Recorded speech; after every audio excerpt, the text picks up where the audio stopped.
Hey everyone, welcome back to Infacto Daily. Dylan is still traveling, so again, it is just me for this episode, which means I get to pick what we talk about, and I love finance and fintech, and something I don't love is how long it takes to send money in 2026, which we'll get to it. We're looking at a few of the trends that finance and fintech are kind of heading towards, and the one I wanted to focus in on is real-time settlement. Which I don't know if that sounds interesting, but to me that sounds very interesting because I think it's crazy that it takes, 3 days, but from the time you send money to the time someone receives that money through traditional banking, there's just no need in this modern age for it to take that long, especially when we can stream video from, Mars, from space shuttles. We should be able to instantly send money. And this has been a big issue that crypto has tried to solve, which I think cryptocurrencies have kind of pushed traditional banking and finance into solving it. It's that whole thing of competition, drives innovation. So yeah, currently if you get paid on Wednesday, technically, usually you won't see that check or that cash hit your bank account until Friday. I think it's what they say is T2 or T3, and that's the transaction date. Plus 2 days or plus 3 days is kind of the standard there. It's also why you can't, you don't get paid on weekends or bank holidays, is because you still have to abide by the legacy infrastructure. But good news is that finally, as of 2026, we are moving towards a real-time settlement. The moment you send money, the person you sent it to gets that money. So if you ever sold stock or sent a big transfer of money, you just see that status stuck in pending for 3 days. And this is really a negative thing for both parties, sending the money and receiving the money, because those 3 days, neither party has that. The bank has it. So they have days to leverage your money for their best interests while you just have to wait. So the reason it's so slow right now is banks still use batch processing, which is essentially a giant bucket. They capture everyone's payments, everyone's transactions for the full day. And then once at night, they kind of dump the bucket. They settle up on everything. So if you miss that cutoff, you have to wait for the next day to enter that bucket. Or, if it's a Friday, you have to wait till Monday. So this creates settlement risk. So if you sell something to someone, they send the money. But if that other party, goes broke before that money settles, and you already sent your item you sold, you're not getting that money from them because that money doesn't exist. It just took days to figure that out. So the new upgrade, the new Rails is what we're calling it. There's a few things. FedNow. FedNow is a government-backed system that stays open 24/7, 365. Makes sense in this day and age. We have technology. We can keep a payment infrastructure up and running. So that's created and ran by the Federal Reserve. So this is all US-based, obviously. Hopefully, it leads to a global real-time settlement infrastructure, but I'm specifically talking about the US. Then there's also ISO 20022, which sounds super exciting. But it's a new language for money, essentially. It defines how the data should be sent with a transaction, if that makes sense. So rather than just saying Jackson sent Dylan $100, that same data block, it contains the invoice, the tax data, and the ID, the recipient, the sender.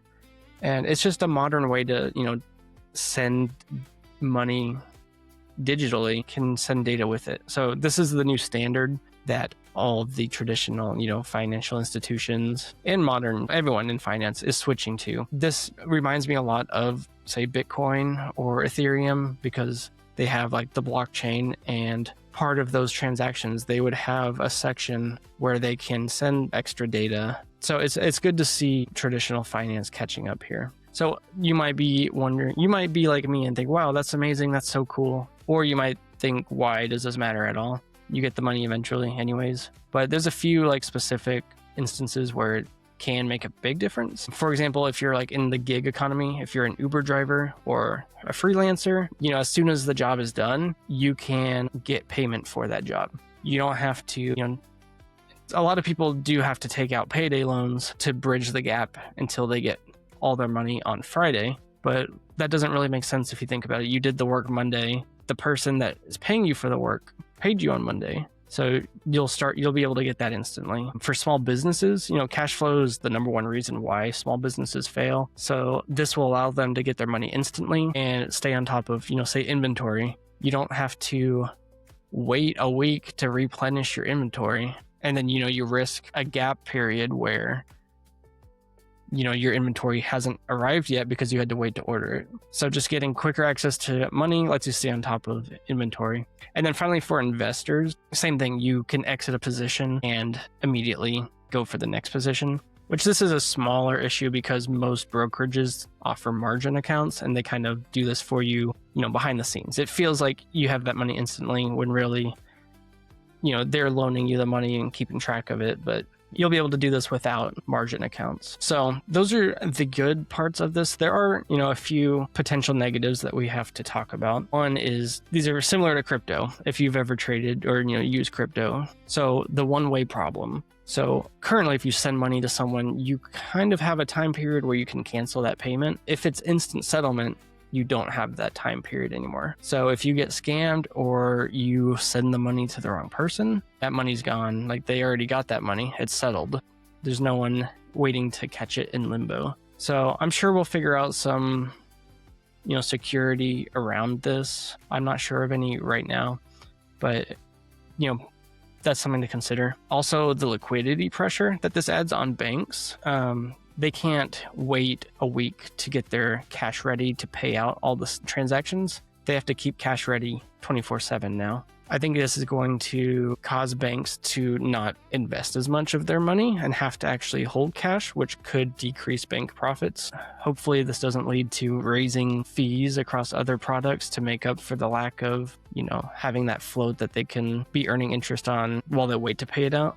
But with the competitive nature, other smaller financial institutions, fintech platforms are going to be competitive too. I don't foresee this being like a big issue for the consumer. And if your business model is making money on my money while I wait for my money, I don't feel bad about that. So maybe this gives the consumers more opportunities to be, leveraging their own money, earning interest on it. The final thing I want to mention on the risks is the cybersecurity. So like now security teams at banks and have days, to spot a fraudulent transaction, reach out to you about it, wait for you to say like yes or no, that's fraud. And then they can cancel it, cancel your cards. If this is, instant milliseconds of settlement time, that's not going to be how it works anymore. They're going to have to figure out some other ways to detect fraud and, prevent it. Which that'll be interesting. I assume with, as they incorporate more and more AI, that's the way it's trending anyways. You're not going to need to wait for somebody to actually look at it and reach out to you to confirm it.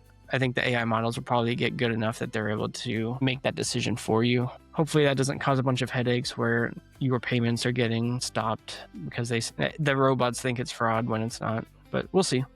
So this is exciting to me. I like to see where this is headed. I did have a note here from this article from Trinetics.com. Well, I said that really bad. Trinetics.com.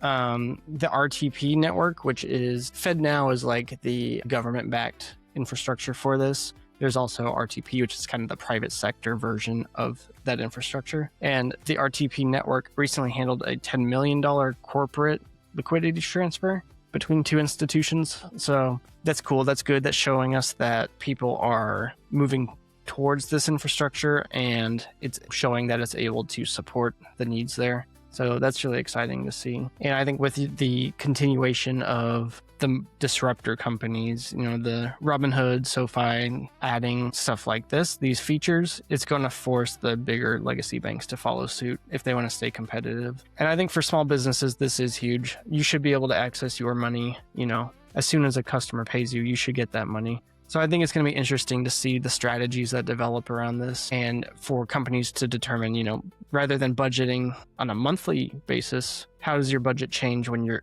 getting money every day and you can be, buying inventory. You might be able to time your purchases better to catch better deals. Or, if you're looking at investments, same thing. You're able to get in and out of positions a lot faster. So I think this is just a net positive for the consumer and the small businesses, and I'm excited to see where it goes. So that's pretty much it for today's episode. Thank you for hanging out and listening. I'm going to try to do Dylan's plug. If you're a small business and you're looking for ways to implement AI into your business, maybe I got to tie this in.